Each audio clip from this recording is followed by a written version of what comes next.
Class number 2 is in session. All right, I hope you have your supplies. How to make these cotton rounds. You are not too late. We're working on our pattern. Squares are gonna be easier. Circles are gonna teach you a lot of skills. Circle needs to be like at least 3 inches or more in diameter. So as you can see, I traced my little eye patch jar. Get your piece of paper out. Make sure there's enough space around it because we're going to add our seam allowance. So then get your pencil or your pen and you're going to trace all the way around.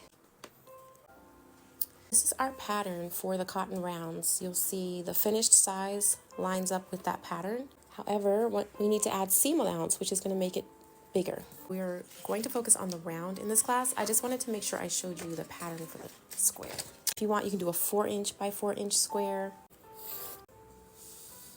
Then we want to go 4 inches up. I am using a grid ruler. You are welcome to use your measuring tape. You just want to make sure that your lines are straight.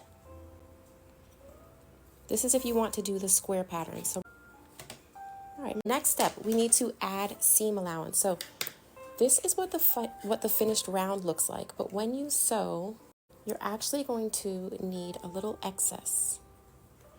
Right, so this is the finished. So you need a little excess because that's where you're going to add your stitch line.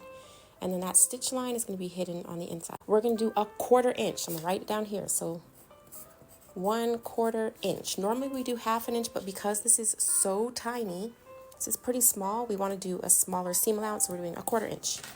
So if you have a grid ruler, that's so much easier. I'll just show you briefly and then I'll switch to the measuring tape. This is if you have a grid ruler. You're just going to line up the 1/4 inch and keep going all the way around.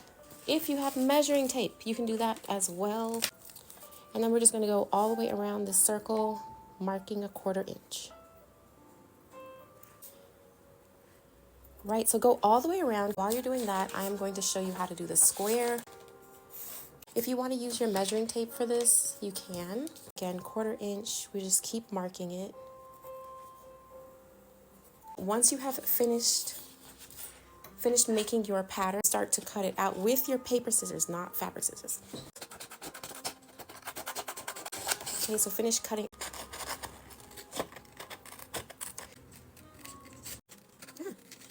After that, we will cut our pattern from the fabric. We're going to sew it. Whether you have a sewing machine or not, it doesn't matter. You can participate. I will show the instruction for both. And then we'll sew it by hand first, and then we'll sew it by machine after. I'll give you tips and tricks.